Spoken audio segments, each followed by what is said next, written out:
Bharat Tiwari encounter, गजब तमाशा है।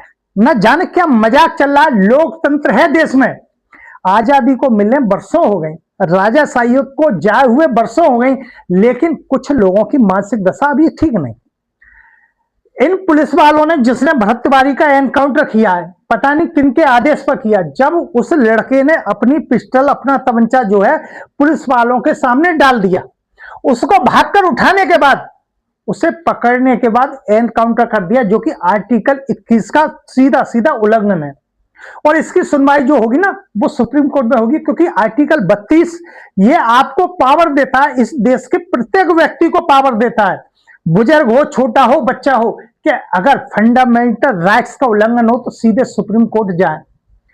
इस बच्चे की, मैं कह रहा हूं, इस बच्चे का अगर सदुपयोग किया जाता, शासन प्रशासन सरकार अगर इस पर नजर रखती, तो मैं कहता हूं ये भारत देश के लिए दूसरा हमजा बनता, जो कि गद्दारों को ढूंढ ढूंढ के विदेशों में मारता। लेकिन इसकी प्रतिभा को पहचाना नहीं गया।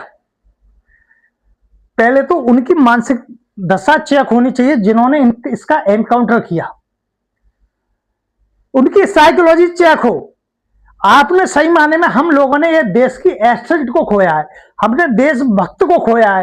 यानी वो लड़का जो कि अपनी जान की परवाह न करते, वो भी जानता था कि वो छोटा सा तमंचा लेके पुलिस का मुकाबला नहीं कर पाएगा, लेकिन जागृति लाने के लिए, इस पर कोई केस नहीं है पहले से, इसने कोई हत्या नहीं की, इसने कोई लूट नहीं की, इसने कोई बलात्कार नहीं किया, ये अपने देश या समाज सेवा के लिए इसने रास्ता जो होता है वो भगत सिंह वाला अपना लिया। और कभी कभी ऐसा होता है, एटमॉस्फेयर, एनवायरमेंट का असर पड़ता है, क्योंकि जब हम पढ़ते हैं भगत सिंह, चंद्रशेखर आजाद पढ़ते हैं, जब हम सुभाष चंद्र बोस पढ़ते हैं, तो कभी कभी ऐसा होता है कि हम उस राह में, उस रो में, उस धारा में बह जाते हैं।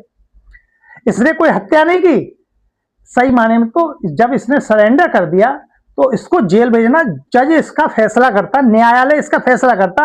लेकिन ये कोई हाई स्कूल इंटर छाप इसका ये फैसला कब से करने लग गए, इन्होंने उसका एनकाउंटर कर दिया, एक जान ले ली। देखो आर्टिकल 21 मैं कह रहा हूं, आर्टिकल 21 देश के प्रत्येक नागरिक को अधिकार देता, मौलिक अधिकार देता है, जीवन की स्वतंत्रता, लिबर्टी ऑफ लाइफ। अब देखना सुप्रीम कोर्ट में इनकी वो हालत होगी कि मैं समझ रहा हूं कि पूरा देश याद रखेगा।